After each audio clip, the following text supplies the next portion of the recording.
ব্যবসা বাণিজ্যে বিশ্লেষণ নিয়ে ডিবিসি নিউজের নিয়মিত আয়োজন ইসলামিক ব্যাংক টালিখাতায় স্বাগত জানাচ্ছি। আপনাদের সাথে আছি আমি রিফাত তাসনোভা। যে প্রতিষ্ঠান মানুষের সঞ্চয়কে রূপ দেয় বিনিয়োগে, আর সেই বিনিয়োগের ভিত্তিতে দাঁড়িয়ে থাকে দেশের সামগ্রিক অর্থনীতি, কিন্তু আজ সেই ব্যাংক ব্যবস্থায় চাপে রয়েছে আস্থার সংকটে, মূলধনের ঘাটতিতে পড়েছে। বাংলাদেশ ব্যাংকের সবশেষ প্রতিবেদনে বলা হয়েছে কয়েকটি ব্যাংক এখন মূলধন অপর্যাপ্ততার মানদণ্ডের একেবারে নিচে নেমে গেছে। তারা যত ঋণ বিতরণ করছে সেই ঝুঁকি সামলানোর মতো আর্থিক সক্ষমতা তাদের এখন আর নেই। একদিকে খেলাপি ঋণ ফেরত আসছে না এবং অন্যদিকে নতুন বিনিয়োগকারীর আগ্রহ কমছে। বন্ড মার্কেট স্থবির আর লাভের হারও ক্রমেই কমছে। তাই প্রশ্ন আসে, এই সংকট কি সাময়িক চাপ নাকি আমাদের ব্যাংকিং কাঠামোকে গভীরভাবে থাকা একটি দুর্বলতা?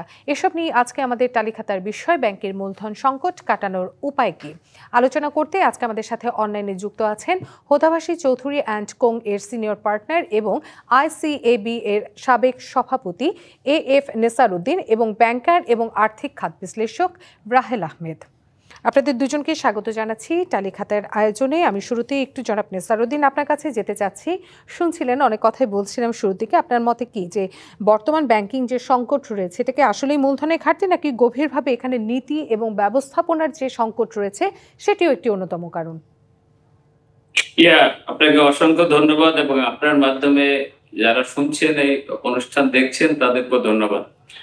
আসলে ঘটনাটা আপনি যেটা বলেছেন ঠিকই, তবে এটা একদিনে ঘটে নাই বা এক বছরেও ঘটে নাই। এটা আমাদের অনেক দিনের পুঞ্জীভূত আমাদের ফল। সেটা কিভাবে হয়েছে? আমাদের ব্যাংকিং ব্যবস্থাতে গত কয়েক বছর ধরে আমরা লক্ষ্য করেছি গভর্নেন্সের প্রচন্ড অভাব ছিল। বোর্ড ঠিক মতো কাজ করে নাই। স্পন্সর ডিরেক্টর যারা ছিল তারা তাদের খেয়াল খুশি মতো কাজ করেছে এবং আলটিমেটলি কি হয়েছে, আমাদের মোটা দাগে বলি তাহলে ব্যাংক থেকে প্রচুর টাকা সাইফন আউট করেছে। এটা স্পন্সররা করেছে, ডাইরেক্টররা করেছে এবং এটা একটা সিস্টেমেটিক ওয়েতে করেছে।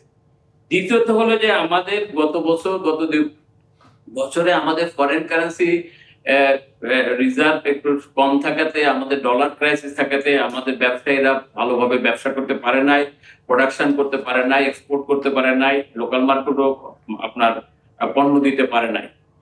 এরপরে আমাদের একটা সাইলেন্ট রান হয়ে গেছে। সেটা হলো 2-3 বছর আগে থেকে যখন আমরা দেখছি ব্যাংকগুলোর একটা লিকুইডিটি ক্রাইসিস হয়ে গেছে, তখন আমাদের ডিপোজিটাররা আস্তে আস্তে অনেকগুলো টাকা উঠিয়ে নিয়ে তারা ব্যাংকিং সেক্টর থেকে কেউ জমি জমা কিনেছে বা অন্য কোনো জায়গায় ইনভেস্ট করেছে। এটা হয়েছে এবং আলটিমেটলি এখানে যে জিনিসটা আমি বলবো যে হ্যাঁ, যারা ব্যাংকে ডাইরেক্টর ছিল তারা তো অন্যায় করেছে, যারা ম্যানেজমেন্ট ছিল তাদেরও অপরাধ ছিল, কিন্তু এখানে সেন্ট্রাল ব্যাংকের একটা রোল ছিল, সেটাও তারা ঠিক মতো পালন করে নাই। কোন ক্ষেত্রে আমি বলি, আপনার যখন ব্যাংকগুলোকে আস্তে আস্তে যখন তাদের ব্যাড লোন হচ্ছিল, প্রভিশন হচ্ছিল এবং বিআরপিডি সার্কুলার অনুযায়ী প্রভিশন করার কথা, সেখানে তারা নতুন একটা সিস্টেম চালু করলো যে ট্রাইপার্টিট মিটিং করে তারা প্রভিশনটা ঠিক করবে। এই ট্রাইপার্টিটটা মিটিং করে প্রভিশন ঠিক করে প্রভিশনটা ডেফারেল করার কারণে এটা আমাদের জন্য একটা বিরাট একটা ক্ষতি হয়ে গেছে এবং এটা সাধারণত নর্মসের বাইরে চলে গেছে। যে এই ক্ষতি কিভাবে পুষিয়ে ওঠা যায় এবং মূলধন সংকট কাটানোর যে কি করা দরকার সেটা আমরা জানবো আপনার কাছ থেকে, কিন্তু আমি একটু যেতে চাই জনাব রাহেল আহমেদ আপনার কাছে। এই যে এই খাতের যে এখন এত বড় একটি ঘাটতির কথা, যে ঘাটতির কথাগুলো বলছিলেন, নানা সংকটের কথা আমরা শুনছিলাম, আপনিও কি জনাব নেসারউদ্দিনের সাথে একমত কিনা একটু জানাবেন, বা অন্য কি কোনো কিছু আপনার চোখে পড়েছে? ধন্যবাদ। নেসার স্যার অত্যন্ত বিজ্ঞ এবং অভিজ্ঞ মানুষ আমাদের এই সেক্টরের। উনি অলরেডি যে বিষয়গুলো উল্লেখ করেছেন এগুলাই মোটামুটি আমাদের একটা দীর্ঘদিনের পুঞ্জীভূত সমস্যা। এটা আসলে আমি এক কথায় যদি বলি, ইটস আ সিস্টেমেটিক ফেলিয়ার। এটা একদিনে ঘটেনি, সিস্টেমের ভেতর থেকে আস্তে আস্তে ক্ষয়িষ্ণুভাবে এটা আস্তে আস্তে ক্ষয় হতে হতে আজকে আমরা এসে এমন একটা জায়গায় এসে দাঁড়িয়েছি যেখানে আমাদের সামনে এটা অনেক বড় ভাবে দেখা যাচ্ছে। সুশাসনের অভাব এটা সবচেয়ে বড়। আর আমার মনে হয় আমি স্যারের কথা থেকে একটু ইনফার করে নেব যে সেটা হচ্ছে, আপনি যদি ব্যাংকগুলো যারা ক্যাপিটাল শর্টফলে এখন আছে তার মধ্যে আমরা যদি ভাগ করে নেই সরকারি ব্যাংক এবং বেসরকারি ব্যাংক, সরকারি ব্যাংকের ক্ষেত্রে কিন্তু এই সমস্যাটা আরো অনেক পুরনো। বেসরকারি ব্যাংকের ক্ষেত্রে আমরা এটাকে গত 1.5 দশকে আমরা বলতে পারি যে অনেক বেশি মাত্রায় খারাপ হয়েছে। কিন্তু সরকারি ব্যাংকের ক্ষেত্রে কিন্তু এটা 90-এর দশক থেকেই আমরা দেখে এসেছি যে সুশাসনের অভাব বলবো অথবা প্রপার ম্যানেজমেন্টের অভাব বলবো, এফিসিয়েন্সির অভাব বলবো, যেভাবেই বলি না কেন, সবকিছু মিলিয়ে কিন্তু সেই জায়গাটাতে, এবং একটা পলিটিক্যাল প্রেশার সবসময় কাজ করেছে সরকারি ব্যাংকগুলোতে। সো এই কারণগুলোর জন্য কিন্তু সব মিলিয়ে সরকারি ব্যাংকের ক্ষেত্রে প্রকট থেকে প্রকটতর হয়েছে। আর প্রাইভেট ব্যাংকগুলোর মধ্যে আমাদের সবারই জানা আছে, এটা নিয়ে আমরা গত অনেক মাস ধরে এটা বারবার আলাপ আলোচনায় আসছে বিভিন্নভাবে, যে এখানে কিভাবে লুটতরাজ হয়েছে। সত্যি কথা বলতে গেলে সেই লুটতরাজেরই একটা প্রকট চিত্র এখন আমাদের সবার সামনে। তো মূলধনের সংকট এই কতগুলো কারণের জন্যই হয়েছে, এর বাইরে এমন কোনো নতুন কিছু নয়। জি, আমি একটু জনাব নিসার আপনার কাছে যেতে চাই। এখানে একটি বিষয় উঠে এসেছে যে সুশাসনের অভাব, রাজনৈতিক একটি চাপ সবসময় ব্যাংক খাতের উপরে ছিল। এটি সরকারি ব্যাংকের ক্ষেত্রে বলা হয়েছে এবং বেসরকারি ব্যাংকের ক্ষেত্রে বলা হয়েছে লুটতরাজ। এখন আমরা যে পরিস্থিতির মধ্যে দাঁড়িয়ে আছি, এখন অন্তর্বর্তী সরকার ক্ষমতায় এসেছে, সামনে হয়তো ইলেকশন হলে নতুন আরেক সরকার হাল ধরবে দেশের, ব্যাংক খাতের আরও অনেক উন্নয়ন হবে আমরা প্রত্যাশা করছি। কিন্তু এই মুহূর্তে আসলে কি ধরনের পদক্ষেপ আমাদের গ্রহণ করা প্রয়োজন? কারণ এত দীর্ঘমেয়াদী আপনারা বলছিলেন যে এই যে ক্ষতি হয়েছে কিংবা এই যে পরিস্থিতি দাঁড়িয়েছে সেটি একদিনে দাঁড়ায়নি। দেখেন, এটা প্রথম কথা হচ্ছে যে ন্যাশনালাইজ যে ব্যাংকগুলো যেগুলো আছে সেগুলোর লস তো প্রকট, যেটা রাহেল সাহেব বলেছে। এবং এরপরে আছে প্রাইভেট ব্যাংক। প্রাইভেট ব্যাংকগুলোকে আমরা তিন ভাগে ভাগ করা যায়। কতগুলো ব্যাংক আছে খুব ভালোভাবে রান করে, তাদের অ্যাসেটের গুণগত মান খুব ভালো, কোয়ালিটি ভালো, লোন ভালো, প্রভিশন কম, তারা দে আর ডুইং ফাইন আলহামদুলিল্লাহ। সেকেন্ড হলো যে 50-50, তারা কিছুটা ভালো কিছুটা মন্দ নিয়ে আছে। আর কতগুলো আছে প্রবলেম ব্যাংক। এখন আমার কথা হলো, আমরা যে প্রবলেম ব্যাংক যাদের লিকুইডিটি ক্রাইসিস, যারা একটা চেক অনার করতে পারছে না, যারা টাকা দিতে পারতেছে না ডিপোজিটরে, এখন এখানে প্রথম কন্ডিশন আমাদের যেটা করা উচিত ছিল সেটা হচ্ছে যে আপনার ভ্যালুয়েশনটা করা উচিত ছিল, যে আসলে কোন ব্যাংকের কি সক্ষমতা, যোগ্যতা, কি অ্যাসেট আছে, নেট সেই ভ্যালুয়েশন আমরা কোনো যাই না। আজকে ধরেন প্রায় 1.5 বছর হয়ে যাচ্ছে এই নতুন ইন্টারিম গভর্নমেন্ট এসছে, কিন্তু আমরা যেটা বলবো যে এখানে ভ্যালুয়েশনের একটা মানে মানে দরকার ছিল, যেটা এখন হয় না। আমরা জানি না কোন ব্যাংকের কত লস, আমরা খালি পত্রিকায় পড়তেছি, মিডিয়া রিপোর্ট দেখতেছি, বাট আমরা তো কখনো অ্যাসেস করি না। অ্যাসেসটা করা উচিত। সেকেন্ড আমি বলবো, দেখেন ব্যাংকিং খাতটা পুরো জিনিসটা হচ্ছে একটা আস্থার ব্যাপার। ইদানিং আপনি যদি দেখেন বর্তমানে আমি যদি বলি, তাহলে বর্তমানে আমাদের লিকুইডিটি ইমপ্রুভ করেছে, লিকুইডিটি পজিশন ইমপ্রুভ করেছে। তার বাট ভেরি ইম্পর্টেন্টলি আমাদের এখানে ইনভেস্টমেন্ট হচ্ছে না, লোকাল ইনভেস্টমেন্ট হচ্ছে না, ফরেন ইনভেস্টমেন্ট হচ্ছে না। কেউ আবার অপেক্ষা করতেছে যে ইয়েস 2026-এর ইলেকশন হয়ে গেলে হয়তো আমাদের ইনভেস্টমেন্টটা বাড়বে। But unfortunately there are some bad signal. Specifically আমি যদি বলি যে হংকং সাংহাই ব্যাংক তার রিটেল ব্যাংকিংটা স্টপ করে দিয়েছে, বন্ধ করে দিয়েছে। এখন এটাও মার্কেটে রিউমার আছে তারা এখান থেকে এক্সিট নিয়ে চলে যাবে। এটা আমাদের ব্যাংকিং সেক্টরের জন্য একটা বিরাট একটা আমাদের কি বলবো, আমাদের মানে ব্যাংকিং খাত এজ এ হোল একটা রেপুটেশনাল ইস্যু, যে আমাদের থেকে foreign bank, second largest foreign bank, সে কেন এক্সিট নিবে বাংলাদেশ, হোয়াট হ্যাপেন্ড হিয়ার। এগুলো নিয়ে আমাদের কিছু বক্তব্য বা আমাদের কনসার্ন আছে। আচ্ছা, আমি এখন যেটা বলবো যে করণীয় কি আছে আপনি আমাকে বলেছেন।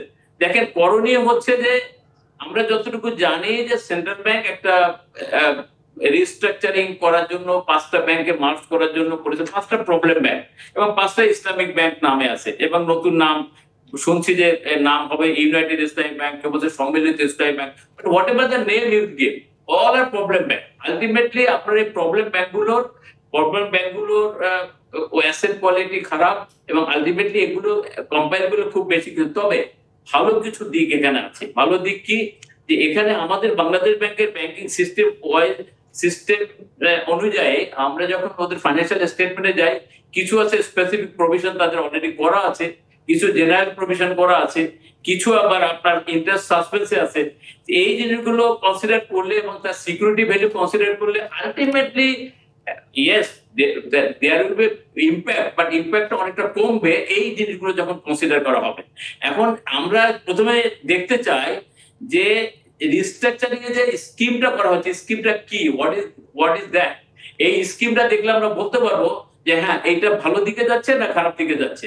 এখন আপনার স্কিমটা তো আমার মনে হয় না যে কমিটি ফর্ম করেছে তারা এটা বিজ্ঞ লোক এক্সপার্টদের সাথে আলাপ করবে কি করবে না, বা আলাপ হবে কি হবে না, এইগুলো কমেন্ট না হলে বলা মুশকিল। তবে আমরা স্কিমটা দেখতে চাই যে এই 5টা ব্যাংক যে মার্জ করতেছে, আরো হয়তো 5টা করতে হবে পরবর্তীতে, বা আরো ব্যাংক চলে আসবে। প্রবলেম ব্যাংক যতগুলো আছে এগুলোকে এই যে আপনি যে বিষয়টা বললেন আসলে যে দুর্বল ব্যাংকগুলোকে একীভূত করার বিষয়টি আপনি এখানে তুলে ধরেছেন, আসলে এটি সমাধান আনবে কিনা সেই বিষয়টি নিয়েও আমি আসবো, এবং বিনিয়োগে আস্থা আসবে কিনা সেই বিষয়টি নিয়েও আসবো, কিন্তু তার আগে আমরা নিয়ে নিচ্ছি ছোট্ট একটি বিরতি। আপনারা দুজনই সঙ্গে থাকবেন। দর্শক, বিরতি নিচ্ছে ব্যবসা বাণিজ্য বিশ্লেষণ নিয়ে ডিবিসি নিউজের নিয়মিত আয়োজন ইসলামিক ব্যাংক টালি খাতায়, সঙ্গে থাকুন। দর্শক, বিরতির পর আবারও স্বাগত জানাচ্ছি ব্যবসা বাণিজ্য বিশ্লেষণ নিয়ে ডিবিসি নিউজের নিয়মিত আয়োজন ইসলামিক ব্যাংক টালি খাতায়। আজ আমাদের আলোচনার বিষয় ব্যাংকের মূলধন সংকট কাটানোর উপায় কি। আমাদের সাথে যে দুজন অতিথি আছেন আমরা আবারও ফিরে যাচ্ছি তাদের কাছে। এ পর্যায়ে আমি একটু জনাব রাহেল আহমেদ আপনার কাছে যেতে চাই। বিরতির আগে একটি বিষয় নিয়ে আলোচনা হচ্ছিল, সেটা হচ্ছে আস্থা সংকট এবং বিনিয়োগ কমে যাওয়া। আপনার কাছে একটু জানতে চাচ্ছি, নতুন বিনিয়োগকারী বা শেয়ার হোল্ডার ব্যাংকে আগ্রহ হারাচ্ছেন, এর পেছনের কারণটা আসলে কি? আপনি ব্যাংকের গ্রাহকরা যে আস্থা হারাচ্ছেন সেটার কথা বলছেন? বিনিয়োগকারীরাও আস্থা হারাচ্ছেন। অনেক সময় দেখা যায় যে ব্যাংকে আসতে চায় না, অনেকেই আসতে চাচ্ছেন না, বা তাদের যে আস্থার সংকটটা তৈরি হচ্ছে যে ব্যাংকে তারা টাকা রাখবেন কিনা কিংবা এখানে আসবেন কিনা, নানান রকমের সংকট। বা কোন ব্যাংকে রাখবেন, একটু আগে কথা হচ্ছিল যে সরকারি ব্যাংকের কথা, বেসরকারি ব্যাংকের কথা, লুটপাটের কথা, সবকিছু মিলিয়ে। আসলে কারণ তো এই একটাই, কারণ হচ্ছে যে আমরা যখন দেখেছি, আমি একজন সাধারণ ক্ষুদ্র বিনিয়োগকারী বা ক্ষুদ্র আমানতকারী হিসেবে আমি আমার অনেক পরিশ্রম লব্ধ টাকা, আমার সেভিংস এর টাকাটা আমি একটা ব্যাংকে রেখেছি। সেই ব্যাংকে রেখে আমি আমার চাকরি করি অথবা ব্যবসা করি, সেই টাকাটা উঠাই, সেই টাকাটা বিভিন্ন কাজে ইউজ করি। আর আমি যদি একজন বয়স্ক ব্যক্তি হয়ে থাকি, আমি যদি রিটায়ার্ড পার্সন হয়ে থাকি, তাহলে সেই টাকাটা থেকেই আমি আমার যে সুদের অথবা যে প্রফিটটা আসে সেটা থেকে আমি আমার জীবন নির্বাহ করি। এইটা হচ্ছে একজন সাধারণ আমানতকারী বা বিনিয়োগকারীর চিন্তা। এখন সেই জায়গাটায় আমি যেটা নেসার স্যার একটু আগে বলছিলেন, বা যেটা আমরা দেখেছি বেশ কিছুদিন ধরে, যে আমি ব্যাংকে যাচ্ছি, ছোট অ্যামাউন্টের চেক দিচ্ছি, 10,000, 20,000, 30,000 টাকার চেক দিচ্ছি, কিন্তু আমি টাকা উঠাতে পারছি না। আমার স্ত্রী হাসপাতালে চিকিৎসার জন্য টাকা লাগবে, আমার সেই টাকাটা, আমার জমানো টাকা আমি উঠাতে পারছি না। এই জায়গাটায় আস্থা হারানো ছাড়া তার কোনো উপায় নেই। এখন এটা সামগ্রিকভাবে পুরো ব্যাংকিং সেক্টরের চিত্র নয়, এটা কিছু কিছু ব্যাংকের চিত্র। এবং সেই একটা কারণে কিন্তু আমরা দেখেছি গত 15-16 মাসে আমরা দেখেছি যে ডিপোজিট ডাইভার্সিফাই হয়েছে। যে ব্যাংকগুলো খারাপ, আমি নাম ধরে বলছি না, খারাপ বলতে আমাকে ভুল বুঝবেন না, যে ব্যাংকগুলো দুর্বল সেই ব্যাংকগুলো থেকে ডিপোজিটের আউটফ্লো হয়ে চলে গেছে অপেক্ষাকৃত সবল ব্যাংকগুলোর কাছে। এখন অনেকগুলো ব্যাংক আছে, তারা কিন্তু তাদের যতটুকু না প্রয়োজন তার থেকে অনেক বেশি মাত্রায় ডিপোজিট তাদের কাছে আছে। আমরা গতকালকে না পরশুই আমরা দেখতে পেয়েছি, নিউজ পেপারে এসছে যে ব্যাংকগুলো কিন্তু এখন যে পরিমাণ ডিপোজিট পেয়েছে, তাদের কয়েকটি ব্যাংক, প্রায় 6টির মতো ব্যাংক, আমি যদি ভুল না হয়ে থাকি, তারা গত বছর 2024-এ পুরো বছরে যা প্রফিট করেছিল, এই বছর 9 মাসে তার থেকে বেশি প্রফিট করে ফেলেছে। এবং সেটা কিন্তু আবার ঋণ দিয়ে বা ইনভেস্টমেন্ট করেছে তা না। এসএমই থেকে investment has come to ever lowest in last few quarters এর মধ্যে। এটা কেমন করে করছে? এটা সিম্পলি সরকারি। এখানে একটি প্রশ্ন থেকে যায় জনাব রাহেল, আপনার কাছে এই বিষয়ে আমার একটি প্রশ্ন আছে। দুর্বল ব্যাংকের কথা যেহেতু উঠলোই, আমি এই বিষয়ে একটু আপনাকে জানতে চাচ্ছি যে এই দুর্বল ব্যাংকগুলোকে একীভূত করার জন্য যে উদ্যোগটা গ্রহণ করা হয়েছে, সেটা কি একটি সমাধান হতে পারে, নাকি আগে কাঠামোগত স্বচ্ছতা নিশ্চিত করাটা বেশি জরুরি ছিল? দেখুন, দুটো জিনিস পাশাপাশি করতে হবে। আমার ব্যক্তিগত মতামত হচ্ছে দুটো জিনিস সিমেন্টেনিয়াসলি করবার দরকার আছে। কাঠামোগত পরিবর্তনের দরকার আছে, একীভূতকরণের প্রচেষ্টাটা একটা one of the options, but এই একীভূতকরণের প্রচেষ্টাটা যেভাবে নেওয়া হচ্ছে, এটাই ইয়েট টু বি টেস্টেড। আমি এই ব্যাপারে এই মুহূর্তে আসলে মন্তব্য করতে চাই না। এটা একটা সৎ উদ্দেশ্য নিয়ে করা হচ্ছে বলে আমি বিশ্বাস করি, কিন্তু কতখানি সার্থকতার সাথে এটা হবে সেটা তার অ্যাপ্লিকেশনের উপর ডিপেন্ড করবে। আমি শুধু এইটুকুন বলবো যে এই ধরনের কাঠামোগত পরিবর্তন করবার জন্য বা এই ধরনের একীভূতকরণের কাজকর্ম করবার জন্য যে ধরনের দক্ষ জনশক্তির দরকার, সেইটা আমাদের ব্যাংকিং সেক্টরে যারা পুরনো লোক আছেন, যারা হয়তোবা রিটায়ারও করে গেছেন, তাদের মধ্যে থেকেও তাদের, এটা বিশ্বের অন্যান্য জায়গায় তাই হয়ে থাকে, এখানে অনেক সিনিয়র রিসোর্সেস, অনেক টেস্টেড রিসোর্সেসদেরকে দিয়ে এই কাজটা করানো হয়। আমরা যদি একই মানুষদেরকে দিয়ে অথবা যারা কমার্শিয়াল ব্যাংক রান করতে অভ্যস্ত নন তাদেরকে দিয়ে এই কাজটা করাতে চাই, তাহলে আমি এই ব্যাপারে অবশ্যই একটা সন্দেহের অবকাশ থেকে যাবে। সো আমি এটার জন্য সম্পূর্ণভাবে আশাবাদী যেটা হয় আশা রাখি যে এটা ভালোভাবেই হবে, কিন্তু এটা যে আমরাও এই ব্যাপারে আশাবাদী। কিন্তু জনাব নেসারউদ্দিন একই কথা ধরে আপনার কাছে একটু যেতে চাচ্ছি যে সরকার প্রতি বছর পুনঃমূলধন বন্ড দিচ্ছে, এটা আমরা সবাই জানি। এটা কি আসলে বাস্তব সমস্যার সমাধান দিচ্ছে নাকি কৃত্রিমভাবে সেই ব্যাংকটিকে টিকিয়ে রাখার একটি কৌশল?